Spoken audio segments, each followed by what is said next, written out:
Mark, what about Smolder? That was super impressive. Yeah, it was, Greg. Yeah, I was really delighted with him, and great effort. He really dug in down the back and crossed on to the hotshot horse's back, and came out down the straight and was too good.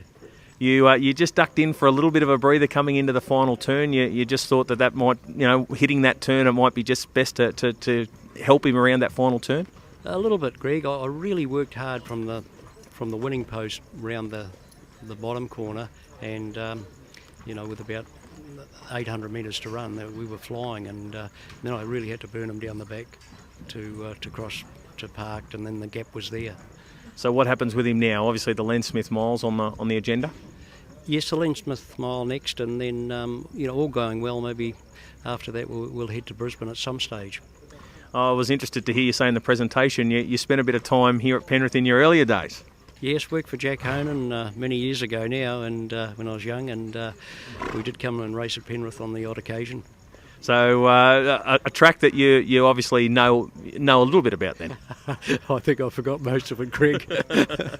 What about tonight's performance though? Were you expecting him to do what he did? Because the times that he ran very, very quick, and they don't go much better. No, look, when we pulled up, I said to Lauren Pinella straight away, I said, I bet we've gone a record. I said, we felt like we were flying, and it was a great effort to come out with probably 1,000 metres to run and be 3 wide until the end of the back straight. So, it was a great effort.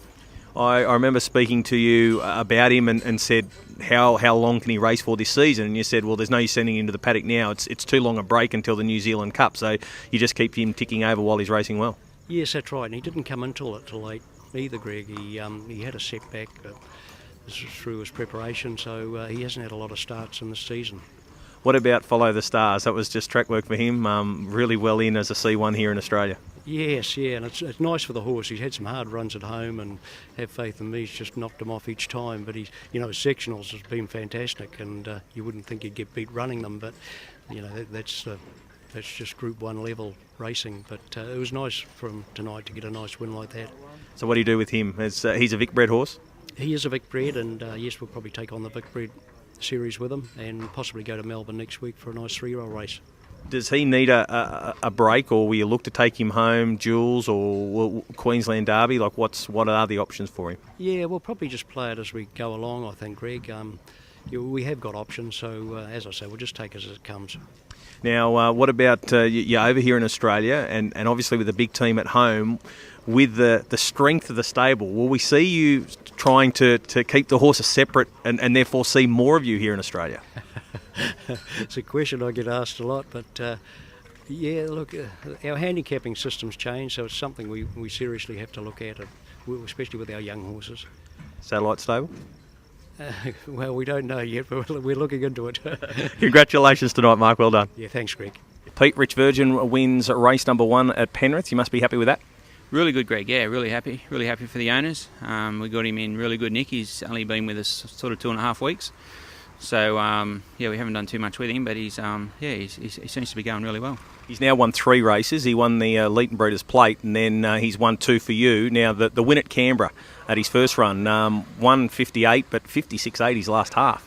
Yeah, that was really good. That surprised us all. So it was good that he showed a bit more speed there, and he probably followed on with that tonight and picked up quite well again, yeah.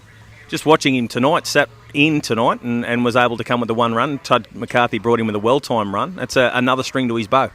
It is good, yeah, because as a young horse, he led and won, early, that good race early on, and yeah, he probably wasn't as tractable as he is now, but he's a bit older and he's a bit solider, and yeah, I was really happy with tonight. I actually, you probably don't really like to draw 7, but I actually said to Ben that used to train him that it's probably not too bad a draw in this race, because there'll be a bit of speed on, so it worked out really good for him. What's the plans with him now?